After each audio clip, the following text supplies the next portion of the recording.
오늘 선포되어질 하나님의 말씀은 신약성경 에베소서 4장 1절부터 3절까지의 말씀입니다. 신약성경 313쪽에 있습니다. 하나님의 말씀을 제가 봉독해 드리겠습니다.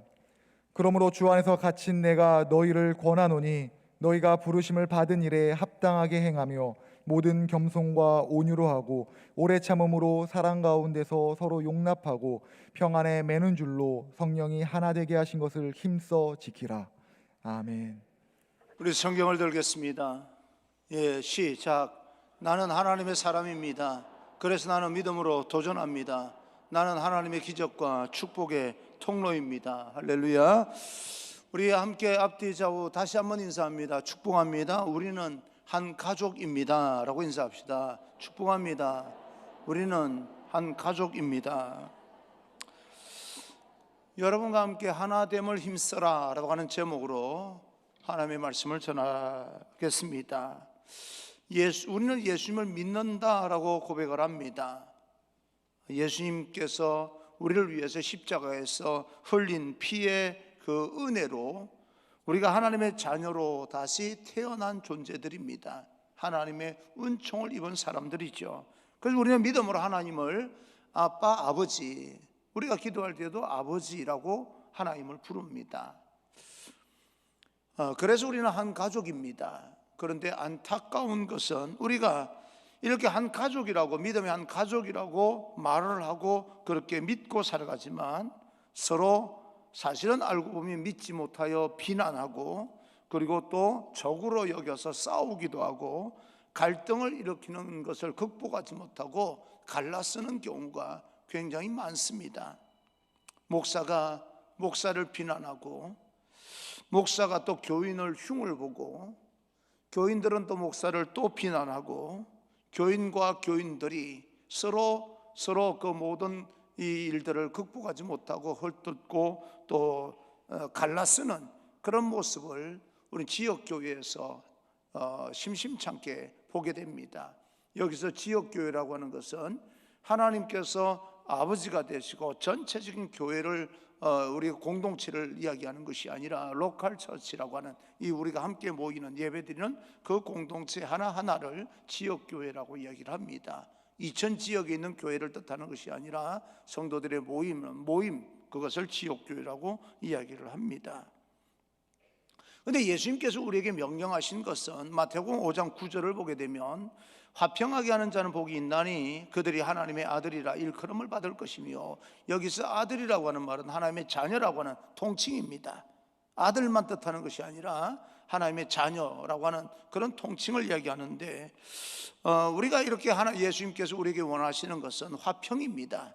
그것을 위해서 부르심을 받았다라고 하는 것이고, 우리가 화평하게 애를 쓰고 노력하는 그런 어떤 태도가 바로 하나님의 자녀가 되었다는 증거다, 그렇게 이야기를 하고 있습니다. 그런 현상, 그런 명령에 따라서 이 땅에서 하나님의 공동체가 한 가족으로서 더 아름답게 세워져 가야 되는데, 충돌하고 다투고 비난하고 싸우고 갈라쓰고 이런 현상을 보면서 실망스럽다고 포기하고 여러분들도 갈라쓰고 이탈하는 그런 사람들이 아니라, 그럼에도 불구하고 오히려 그런 상황 가운데서 화평을 만들어 나갈 수 있는 그런 하나님의 거룩한 백성이 바로 여러분 한 사람 한 사람 되기를 주님 이름으로 축복합니다. 그럼 오늘 1절에 이렇게 이야기를 합니다. 그러므로 주 안에서 갇힌 내가 너희를 권하노니 너희가 부르심을 받은 일에 합당하게 행하여. 여기서 합당하게 라고 하는 이 단어, 합당이라고 하는 이 단어의 뜻은요, 또 다른 들보를 세운다, 지지대를 세운다, 그런 뜻을 말합니다. 건물을 지을 때 천장에서 바닥까지 우리가 들보가 있어야, 지지대가 있어야 집이 완성되어져 갈 수 있지 않겠습니까? 우리가 하나님의 자녀로 부름을 받았다고 하는 것은 이 땅에서 그 들보 역할을, 지지대 역할을 하게 된다, 그래야 된다라고 하는 이야기입니다. 여러분 앞에 성경책이 놓여져 있습니다. 성경책을 세우라 그러면 두께가 있어서 얼마든지 세울 수 있겠지만 비스듬하게 세우라 그러면 세울 수가 없지요. 여러분 생각해 보십시오. 책을 비스듬하게 세울 수 있겠습니까? 라고 물어보면 거의 다 안 되는 쪽으로 생각을 합니다. 그런데 뒤에 지지대만 하나 놓으면 얼마든지 세울 수 있잖아요. 지지대의 문제다. 이게 비스듬하게 쓸 수 있느냐 없느냐라고 하는 문제는 그 책의 문제보다는 지지대의 문제다라고 생각을 할 수가 있겠습니다. 어떤 사람은 남을 세워주는 지지대 역할을 하는 사람이 있는가 하면, 어떤 사람은 다른 사람, 자기가 살기 위해서 다른 사람을 지지대 요구만 하는 사람이 있습니다. 내가 어떤 사람의 지지대가 되어줄 수도 있는 것이고, 다른 사람이 나를 또 세워주는 지지대 후원자, 들보 역할을 하는 사람도 있을 것입니다. 여러분, 나는 어떤 사람인가? 나는 지금 다른 사람을 세우는 지지대 역할을 하는 사람인가? 아니면 내가 세움을 받는 그런 입장인가? 내가 세움을 받을 때 다른 사람을 또 지지해 줄 수 있는 용기를 가질 수 있는 사람인가? 세워주는 것만 누리는 사람인가? 라고 하는 것도 한번 하나님 앞에 정직하게 한번 살펴볼 필요가 있겠습니다. 오늘 성경에서 부르심에 합당한 삶, 다른 사람의 지지대가 되어주기 위해서는 우리가 하늘의 성품, 하나님의 성품을 가질 필요가 있는데, 그 하나님의 성품이 성경에 소개되고 있습니다. 2절 3절입니다. 2절 3절, 모든 겸손과 온유로 하고 오래 참음으로 사랑 가운데 서로 용납하고 평안에 매는 줄로 성령이 하나 되게 하신 것을 힘써 지키라 라고 이야기합니다. 간혹 사람들은 그렇게 이야기합니다. 나 너 도움 없이도 신앙생활 얼마든지 혼자서 잘할 수 있어 라고 말을 합니다. 근데 신앙생활은 공동체로 해야 되는 거예요. 혼자 잘할 수 있는 것일 수 있습니다. 그러나 하나님의 명령은 화평하여서 아름다운 공동체를 만들어라 라고 하는 겁니다. 그럼 혼자 신앙생활 잘할 수 있을 것처럼 느껴지지만 혼자서 해서는 안 된다라는 말과 같습니다. 그래서 시편 133편 1절에 이렇게 이야기합니다. 보라, 형제가 연합하여 동거함이 어찌 그리 선하고 아름다운고. 동거한다, 연합한다, 동거한다. 여러분, 이 연합하고 동거한다는 말은요, 다르게 표현을 하면 이런 겁니다. 내가 남을 지르는 가시가 있다면 가시를 제거하고 꺾어서 다른 사람과 얽혀 있는 상태를 이야기를 합니다.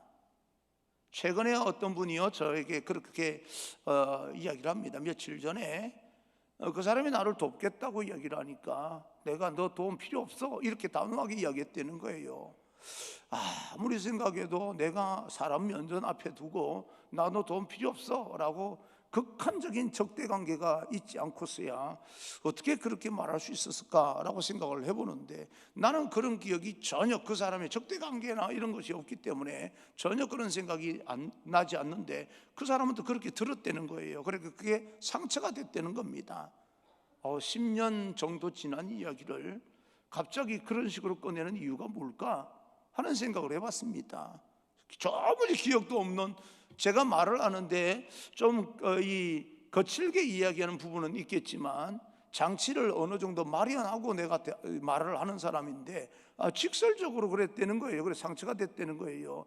지금 왜 와서 이런 이야기를 하면서 나한테 알려주는 이유가 뭘까 생각을 해봤더니요, 제가 제 생각이 잘못했을 건지 몰라도 나하고 친하게 지내고 싶다, 그 말이다 하는 생각이 들어서 이제 좀 전화해서 만나자고 그래서 사과하려고 그래요.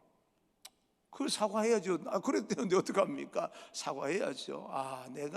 나는 전혀 기억에 나지 않는 이야기를 들었다고 하면서 상처받는 사람도 있겠구나 하는 생각이 들었습니다. 그래서 내가 그를 지르던 가시를 스스로 내가 제거해야 되는 것이고, 그래서 함께 얽혀서 살아가는 것이 바로 연합이고 아름다운 공동체다라고 생각을 해봅니다. 제가 그렇게 가시가 존재해 있는 인생을 사는데도 불구하고 여러분들이 저를 담임 목사라고 이렇게 또 지지해주고 기도해주고 또 여러분들이 섬겨주시니까 갑자기 설교 준비하면서 여러분 한 사람 한 사람 직접 인사를 못 드리지만 얼마나 고마웠는지 모릅니다. 고마워요. 그런데 이분들이 왜 나를, 그런 어떤 흠이 있는 그런 나를, 말을 함부로 하면서 상처를 입히는 나를 이렇게 담임 목사라고 쳐다봐 줄까라고 생각을 했습니다. 한 가지 이유예요. 가족이니까. 그 생각이 드는 거예요. 그래서 우리 교회 이천중앙교회는 가족으로 얽혔으면 좋겠다. 서로가 남을 지르는 그런 가시를 자기 스스로 제거하고 서로 얽혀서 살아가는 아름다운 공동체가 되었으면 좋겠다, 신앙의 믿음 공동체가 되었으면 좋겠다라고 하는 바람으로 또 오늘 말씀을 준비하고 여러분에게 전가하게 됩니다.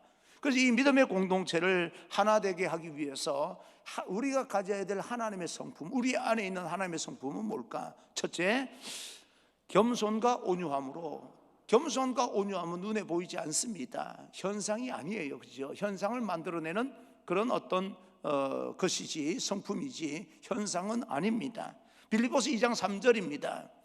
아무에게든지 다툼이나 허영으로 하지 말고 오직 겸손한 마음으로 각각 자기보다 남을 낮게 여기고, 우리가 하나 되는 것을 방해하는 것은 다툼과 허영으로 하지 말고. 다툼과 허영, 여러분, 다툼이라고 하는 것은 자기 욕망을 채우기 위해서 다른 사람을 무시하고 배려하지 않냐고 밀어붙이는 힘을 말합니다. 그러니까 다툼이 그 현상이 일어나는 거예요. 충돌하고, 그죠? 그러니까 현상이 다툼이 아니고요, 다툼은 현상으로 말하는 것이 아니라 내 욕망을 채우기 위해서 다른 사람의 이야기 듣지도 아니하고 밀어붙이는 힘, 이게 다툼입니다. 허영이라고 하는 것은 공허한 그런 욕망을 채우기 위해서 거짓으로, 거짓말로 자기를 치장하고 포장하는 것을 허영이라고 이야기를 합니다. 그러니까 이 자기의 욕망을 채우기 위해서 다른 사람이 무시하고 밀어붙이는 것이나, 또 거짓말로 자기를 허영, 이 치장을 해서 자기를 높이려고 하는 그런 마음을 이 극복할 수 있는 하나의 성품은 바로 겸손이다, 온유한 마음이다, 그렇게 볼 수가 있습니다. 다툼과 허영으로 가득 찬 교만한 사람은 끊임없이 사람 앞에서 자기 자신만을 드러내려고 이야기합니다. 누가복음에 나옵니까? 그 바리새인의 기도가 나옵니다. 세리의 기도가 나와요. 근데 바리새인의 기도를 가만히 살펴보게 되면 누가복음 18장 11절 12절, 바리새인은 서서 따로 기도하여 이르되, 하나님이여, 나는 다른 사람들 곧 토색, 불의, 간음을 하는 자들과 같이 아니하고 이 세리와도 같이 아니함을 감사하나이다. 나는 일회에 2번씩 금식하고 또 소득의 11조를 드리나이다. 다른 사람은 다르다는 거예요. 누구 앞에서? 하나님 앞에서. 근데 사실은 하나님 앞에 기도하는 거지만 누가 들으라고 하는 거예요? 사람들에게 들으라고 하는 거예요. 내가 다른 사람은 다르다는 겁니다. 얼마나 교만한 그런 표현입니까? 나는 너희들하고 달라, 이걸 그 사람들에게 직접 말하고 있는 거예요. 하나님께 기도하는 형태를 통해서 말입니다. 이처럼 교만한 자의 기도를 철저히 자기 자신의 잘남을 이야기하는 이 사람들의 기도를 하나님께서 기뻐하실 리가 없습니다. 자기 삶에 지나치게 자신감을 가진 사람은 자기 자신만 잘났다고 생각을 합니다. 다른 사람들 무시하게 되고 차별을 하게 되는 거예요. 그런데 하나님께 이런 사람에 대해서 이렇게 이야기합니다. 베드로전서 5장 5절 6절, 바리새인은 서서 따로 죄송합니다. 하나님은 교만한 자를 대적하시되 겸손한 자들에게는 은혜를 주시느니라. 그러므로 하나님의 능하신 손 아래에서 겸손하라. 때가 되면 너희를 높이시라. 우리가 스스로 우리를 높이는 것이 아니라 하나님께서 우리를 높여주신다는 이야기입니다. 우리는 뭐예요? 겸손하라는 이야기입니다. 온유하라는 거예요. 그러면 하나님께서 너를 높여준다. 여러분, 겸손과 온유, 온유는 또 따뜻하고 부드럽다라고 하는 그런 표현입니다. 양복이나 입고 구두를 신어서 젠틀맨이 아닙니다. 마음이 따뜻하고 부드러운 사람이 젠틀맨이죠. 온화하고요. 살아있는 것은 따뜻하고 부드럽습니다. 여러분들이 들어오실 때 체온을 쟀을 겁니다. 저는 36.3도. 여러분은 어떤 이 온도를 가지고 들어오셨는지 모르겠어요. 그러니까 다 이렇게 함께 들어와서 앉아서 예배 드릴 수 있다는 것은 여러분 나름대로 전부 다 36도에서 머물러 있다 이 말입니다. 온기가 있다는 것이요. 근데 그 온기가 있는 사람은 잘 이렇게 팔도 굽어지고요, 허리도 굽혀지고, 이 모든 게 부드럽습니다. 그런데 죽은 시체는 딱딱해집니다. 차가워져요. 온도가 없어집니다. 그래서 그 사람들 팔을 이렇게 굽히려고 그러면 부러져 버립니다. 맞지요? 부러져 버립니다. 살아있는 존재는 굽혀지지만 죽은 존재는 부러지는 것이다. 그럼 여러분들은 인간관계든 그 어떤 것이든 부드러워서 굽혀지는 존재입니까? 아니면 부러지는 존재입니까? 부드러워서 굽혀지는 존재는 껴안을 수 있습니다. 굽혀지니까. 그러나 죽은 이 차가운 사람은 굽혀지지 않으니까 껴안으려고 그러면 부러져 버립니다. 그러니까 아무도 그에게 안기려고 하지 않아요. 여러분, 죽은 시체 안으려고 하는 사람이 어디 있겠어요? 그렇게 않죠. 따뜻한 사람이 안으려고 하는 거지요. 그래서 온유한 사람은 따뜻한 그 온기로 사람을 살리는 사람이고, 차갑고 굳은 그 마음을 가진 사람들은 사람을 상처 입히고 또 그를 멸망 가운데 죽이는 사람이다, 그렇게 볼 수가 있습니다. 그런데 사람들은요, 온유하다 그러니까 나약하여서 힘을 못 쓰는 사람으로 생각하는 경우가 많습니다. 절대 그렇지 않습니다. 온유한 사람은 그 부드러움으로 강한 것을 이겨내는 사람입니다. 그래서 시편 37편 11절에 이렇게 이야기합니다. 온유한 자들은 땅을 차지하며 풍성한 화평으로 즐거워하리로다. 온유한 사람은 결국은 땅을 차지한다. 나는 여러분들 온유한 마음으로 땅 부자가 되시기를 주님으로 축복합니다. 땅이 있어야 집을 지을 거 아니에요? 아멘 안 하는 사람은 땅 부자가 되기 싫은 거예요. 부동산 투기하라는 말이 아니고 온유한 마음으로 땅을 차지하라는 이야기예요. 눈에 보이는 땅도 차지하고요, 여러분 영적인 정신적인 땅도 차지하고 영역이 넓혀지고 많은 사람들이 머무는 땅을 다 수용하고 포용하고, 그럼 따뜻한 마음을 가진 리더십이 넓은 사람이 그렇게 되는 거예요. 자기만의 세계, 진영 논리로 해서 자기만의 세계를 가지고 옳다 그러다 얼마나 다투고 있어요. 그런데 거기에다가 중간에선 이 백성들만 갈라서게 만들고 말입니다. 그러면서 더 독을 품고 싸우게 만드는 그 마음들은 도대체 어떤 마음일까 하는 그런 생각을 또 해보는 거예요. 나는 우리 지도자들이 저거 뭔가 자기들 정책을 펼치면서도 좀 공통 분야가 있어서, 그렇지 않아요? 좀 공통 분야가 있어서 서로 어디 부분에서는 연결이 되는 부분이 있어야 되는데 완전히 동떨어져 가지고 저놈들은 다 죽일 놈들이야, 이런 식으로 덤벼들게 된다면 이게 따뜻한 마음이겠어요? 죽은 마음이겠어요? 그런 생각이 드는 거예요. 어느 진영이고 할 것도 없어요 지금. 그렇지 않겠습니까?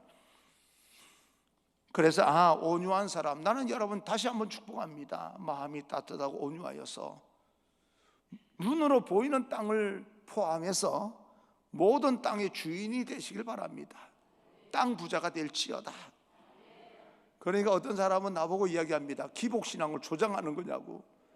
꼭 그렇게 들어요. 마음이 삐딱한 사람은요 꼭 이상하게 들어요. 11조 1,000만 원 하는 월 11조 1,000만 원 하는 가정이 될지어다. 그랬더니요, 나가서 우리 목사님은 11조가 돈만 강조한다고. 그 돈만 강조하면 말만 그렇게 들으면 안 되죠. 11조 1,000만 원 하려면 월 수입이 얼마 돼야 되는 거예요?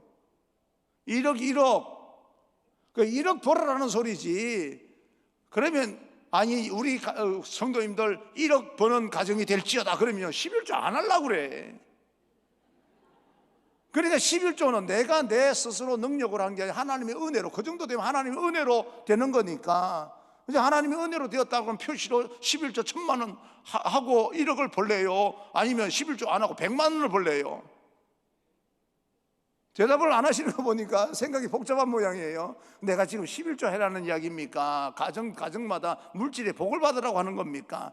마음이 삐딱한 사람은요 11조 돈 내라는 것만 들어요. 9천만 원 온데 간 데도 없어요.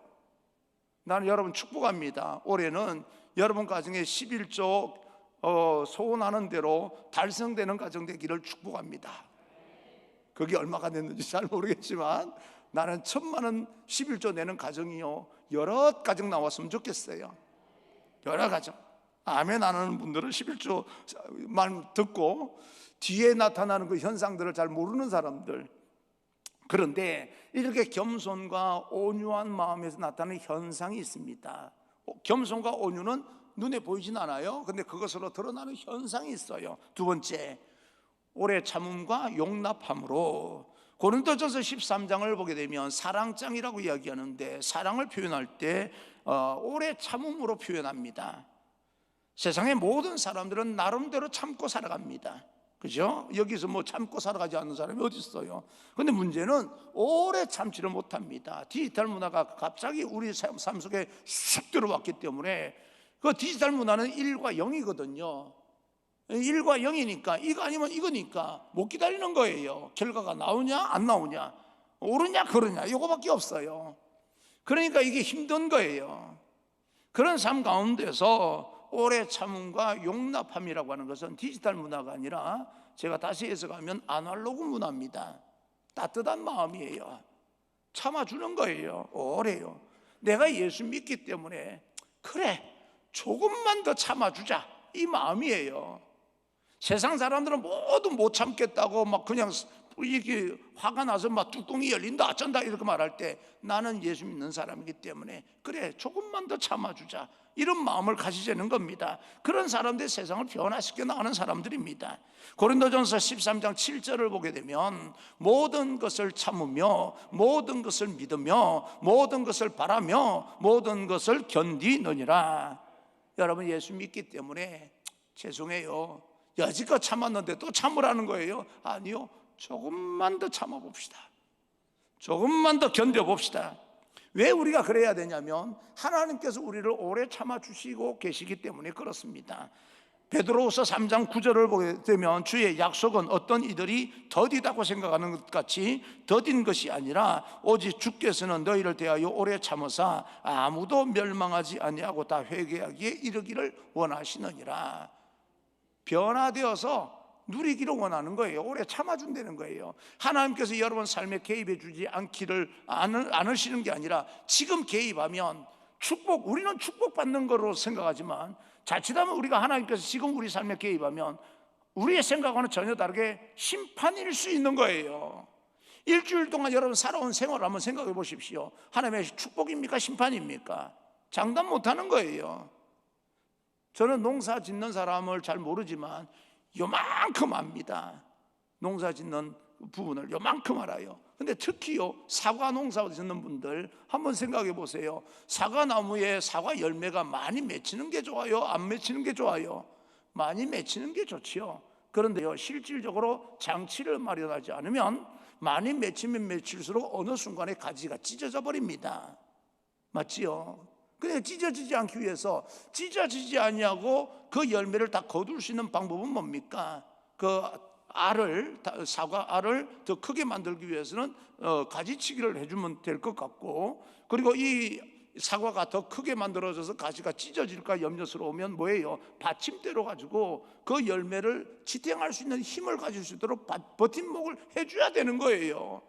여러분, 하나님의 축복을 받을 생각만 하지 마시고 하나님의 축복이 내려올 때 버틸 수 있는 믿음이 있어야 되는 거예요.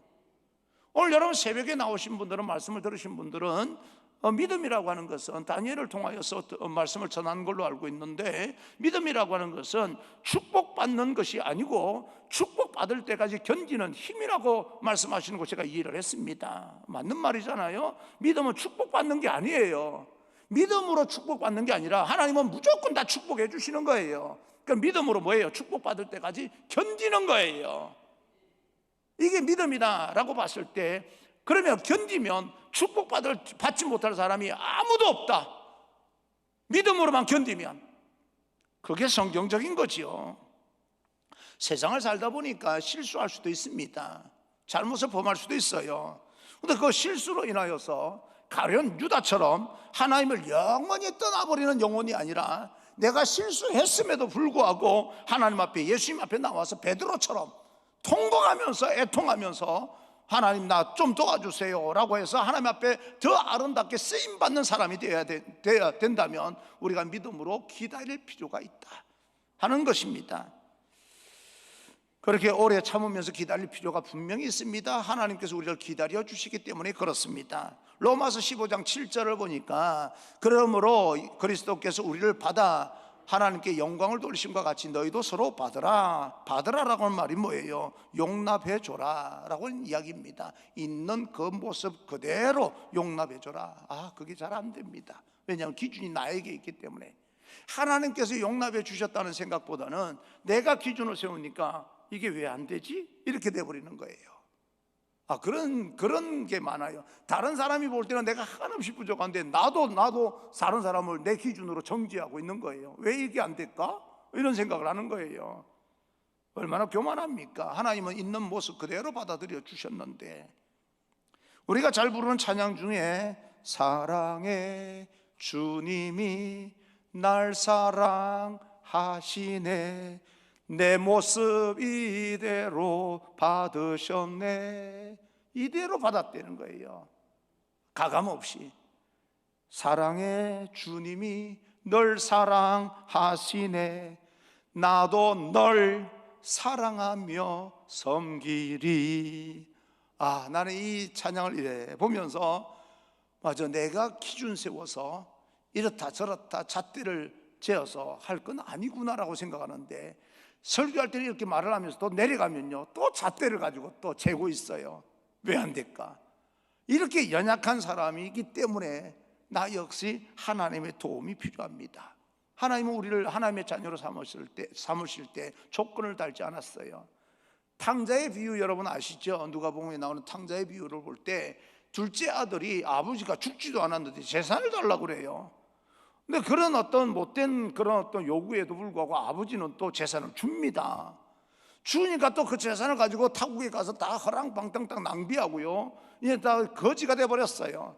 짐승들이 먹는 음식을 먹으면서 살다가 가만히 생각을 했습니다. 아버지 집에 가서 종노릇하는 게 낫겠다. 차라리 내가 이렇게 살 바에 아버지 집에 가서 노예 노릇하는 게 낫지 남의 집에 사는 것보다. 그래서 아버지 집으로 돌아갑니다. 모양새가 거지 쌍거지 아닙니까? 그런데도 아버지가 그 아들을 기다렸어요. 그래 아들이 돌아오는데 냄새가 나든 말든 상관없이요, 노숙자 모습으로 냄새가 나든 상관없이 그를 안아줍니다. 씻고 와라. 아유 냄새나, 씻고 이야기하자. 그러지 않아요. 있는 모습 그대로 껴안아주면서 먼저 아들아 잘 왔다 라고 말하고 나서 씻게 만듭니다. 하나님은 여러분이 회개하기 때문에 천국을 마련해 준 게 아니에요. 우리가 죄를 범했어도 불구하고 실수가 있는 사람임에도 불구하고 하나님께 있는 모습 그대로 우리를 받아들여 주셨어요. 그리고 나서 우리는 뭐합니까? 회개하여 천국에 가는 겁니다. 순서가 그런 거예요. 회개했기 때문에 하나님께서 받아주신 게 아니고요, 내가 깨끗하게 했기 때문에, 거룩하기 때문에 받아주신 게 아니고 있는 모습 그대로 받아주셔서 이제 하나님께서 난 너 사랑해, 난 너가 죽어서 마지막 인생을 마치면서 내 옆에 왔으면 좋겠어. 그러려면 이제는 깨끗하게 씻어야 되는 거야. 내가 거룩한 것처럼 너도 거룩했으면 좋겠어 라고 말씀하시는 분이 하나님이셨지, 처음부터 거룩해야 돼 그러면 나한테 못 와 이렇게 말씀하신 분이 아니라는 거예요. 우리들도 그 하나님을 생각하면, 나를 그렇게 하나님께서 받아주셨다면 나도 우리 주변에 있는 사람들이 모두 믿음의 한 가족이라고 생각하시고 받아줘야 되는 것 아닌가? 가족이기 때문에. 그러니까 어떤 사람은 이야기합니다. 가족처럼, 교회를 가족처럼 만들자고. 여러분, 교회는 가족처럼 만드는 곳이 아니에요. 처럼이라고 하는 말은 여러분에게 누차 말씀하지만, 처럼이라고 하는 것은요 속지 않았으면 좋겠어요. 가정 같은 교회, 있을 수 없는 공동체입니다. 절대 있을 수가 없어요. 가정은 교회고 교회는 가정입니다. same 똑같다는 거예요. 근데 처럼은요 almost the same 아니라는 거예요. 비슷하다는 겁니다. 이게 지금 속으면 안 되는 거예요. 우리는 가족 같은 성도가 아니에요. 한 가족입니다. 그래서 우리가 있는 모습대로, 가족이기 때문에 갈등이 일어날 수 있지만 있는 모습대로 받아들여 주는 거예요. 그래서 이것이 우리가 육신의 몸을 입고 살아가기 때문에 우리는 의지가 필요합니다. 그래서 셋째, 이 모든 것을 힘써 지키라. 3절 다시 한번 봅니다. 평안에 매는 줄로 성령이 하나 되게 하신 것을 힘써 지키라. 우리가 믿음으로 하나 되게 하신 것은 하나님께서 원하시는 겁니다. 그래서 우리가 하나 되기 위해서 우리 나름대로 노력을 해야 되고 의지를 발동해서 그렇게 하려고 노력을 해야 됩니다. 왜냐하면 우리는 하나님을 아버지라 부르는 믿음의 가족이기 때문에 그렇습니다. 이유가 없어요. 가족이에요. 가족 같은 모임이 아니에요. 로마서 8장 15절입니다. 너희는 다시 무수하는 종의 영을 받지 아니하고 양자의 영을 받았으므로 우리가 아빠 아버지라고 부르짖느니라 라고 이야기를 합니다. 가족 같은 성도들이 아니고 믿음의 가족입니다. 그러므로 우리는 겸손과 온유, 하나님의 이 겸손과 온유라고 하는 게 하나님의 성품이 우리가 가질 수 있는 성품이 아닙니다. 그런데 이 겸손이라고 하는 것은요, 조용하고 뭐 자기를 낮추고 다른 사람들을 높이고 하는 게 겸손이라고 보다는, 겸손이라고 하는 것은 하나님 앞에 자기 모습을 정직하게 파악하는 것이 겸손입니다. 내가 어떤 존재인지, 뭐 그 사람 기질을, 여러분 제가 생각할 때 제 기질을 여러분 바꿀 수 있는 게 아니라고 생각을 해요. 저도 이 설교할 때 언젠가는요 설교 위에다가 각 페이지마다 오늘은 차분하게, 오늘은 차분하게, 오늘은 차분하게, 그러면서 차분하게 하려고 얼마나 애를 쓰는데요. 그런데도 안 돼요. 기질 자체가. 그러면 나는 평생 뭐 겸손하지 못하는 사람인가? 그런 생각을 하면서 절망을 낙심을 할 때가 있었는데, 가만히 생각해 보니 겸손이라고 하는 것은 조용하고 차분한 것보다는 다른 사람을 높이려고 하는 그런 태도도 중요하지만, 더 중요한 것은 하나님 앞에 자기가 어떤 존재인지 깨닫는 것, 파악하는 것, 그게 진짜 겸손입니다. 나는 여러분 한 번쯤이라도 하나님 앞에 다른 사람이 볼 때 내가 어떤 존재인지 보다는 하나님께서 나를 볼 때 내가 어떤 존재인가라고 하는 것을 정직하게 한번 파악해 봤으면 좋겠어요. 그러면 우리가 가족이기 때문에 있는 모습대로 받아들이는 것, 용납입니다. 그러면서 아름다운 하나님의 공동체가 세워나가는 거예요. 여러분 이천중앙교회 소속으로 신앙생활을 하고 있습니다. 그렇죠? 그러면 서로 세워주기 위해서 지지대가 되어주고 건물을 세우는 들보가 되어줘야 되는 거죠. 탐과 요하니 슐츠라고 하는 사람이, 두 사람이 설교에 대한 이 연구를, 설문조사를 하면서 각 항목에 중복된 그런 어떤 대답을 얻으면서 나타난 통계를 발표를 했는데 이런 겁니다. 12% 되는 이 사람들 가운데, 예를 들어서 이 사람들 가운데 12% 되는 사람들만 설교 내용을 제대로 기억한대요. 그러니까 88% 되는 사람들은 잘 듣는 것처럼 보이는데 안 듣는다는 거예요. 내가 한번 나갈 때 내가 여러분들 인사하면서 질문을 할 거예요. 오늘 설교 제목이 뭐였습니까? 라고 말하면 대답 못하는 사람도 있어요. 하기야 뭐 나도 설교 제목이 뭔지 잊어버리니까. 들은 여러분들이야 기억하겠습니까? 설교 제목 이제야 또 주보를 보는 사람이 있어요. 그러니까 설교 제목도 모르고 듣고 예배 드리고 가는 사람도 많습니다. 그리고요 87% 되는 사람이 거의 90% 육박하죠, 그죠? 그런 사람들 설교 중에 딴 생각한대요. 지금 여러분이 저를 이렇게 뚫어지게, 우리 교회는 그래도 집중력이 나름대로 좋은 교회입니다. 저를 쳐다보고 있으니까. 그래서 생각을 했습니다. 딴 생각, 쳐다보면 딴 생각하고 있는 게 참 재주다. 그런 생각을 해봤는데, 그래도 쳐다보게 만드는 데는 맞아. 앞에 선 사람이 잘생기고 봐야 돼. 그런 생각도 하면서 위로를 갖지만 87%가 다른 생각 안 돼요. 그래서 35% 넘는 사람이요 설교가 매번 길다고 느낀대요. 제 설교가 얼마나 깁니까, 그죠? 그래서 설교가 짧게 하든 길게 하든 매번 길다고 느낀다고 합니다. 남자들의 최고의 집중력은 8분이래. 8분 8분 지나고 난 남자는 별 생각 다 안 되는 거예요. 그러니까 지금 여러분 앉아서 저를 쳐다보고 있는 남자분들 기적인 거예요, 이게. 그런데 이런 통계를 보면 제가 뭘 느꼈겠어요? 100명 중에 12명 정도밖에 이 설교 내용을 제대로 기억 못하니까 대충 설교하자, 그렇게 했겠습니까? 87% 되는 사람이 나를 똑바로 쳐다보고 있는 것 같지만 딴 생각하고 있는 사람들 87%라고 하는데, 이 사람들 내가 믿을까 말까 이렇게 생각하겠습니까? 예? 그리고 또 한 가지, 35% 되는 사람이 매번 설교할 때마다 몇 분 하는지 보지도 아니하고 길다고 느껴지는 사람 앞에서 내가 설교를 길게 해서 또 뭐 할 것인가, 그런 생각을 하고 거기에 맞춰서 적당하게 하는 것이 아니고요, 그럴지라도 이렇게 힘들게 어렵게 나온 사람들이 조금 힘들다고 부담스럽다 할지라도 그래도 열정을 가지고 부르짖어야 돼, 이렇게 결단하는 거예요. 왜요? 그 영혼들을 살리기 위해서 우리 한 믿음의 한 가족이기 때문에 저는 그렇게 결단을 하고 결심을 하게 되는 겁니다. 그렇듯이 그럼에도 불구하고 이 정도밖에 안 돼요, 설교가. 그런데도 불구하고 여러분이 봐주시는 게 얼마나 고마운지. 내가 설교 좀 이번 주에는 정말 고마웠어요. 감사합니다. 정말 그랬어요. 어느 서울의 큰 교회 목사님 설교를 하도 좋다고 그러길래 제가 한번 들어봤어요. 들어봤는데 세상에, 발음이 왜 그래요? 설교하는데 무슨 소리인지를 못 알아듣겠어. 나는요, 그 교인들은 뭐 어떻게 알아듣는지 몰라도 나는 귀담아 듣는데도 무슨 소리 하는지도 모르겠어요. 그래서 그 교인 아는 사람이 있어서 전화해서 물어봤어요. 목사님 설교 잘 듣고 있냐고 그랬더니 자기들은, 교인들이 이구동성으로 이야기하는데 목사님 목소리를 못 들으면 일이 안 된대요. 기운이 안 된대. 이게 무슨 현상일까? 그런 생각을 했는데 다시 또 구체적으로 물어보니까 목사님 설교를 통해서, 예배를 통해서, 그 삶을 통해서 예수님이 느껴진다는 거예요. 하나님이 느껴진다는 거예요.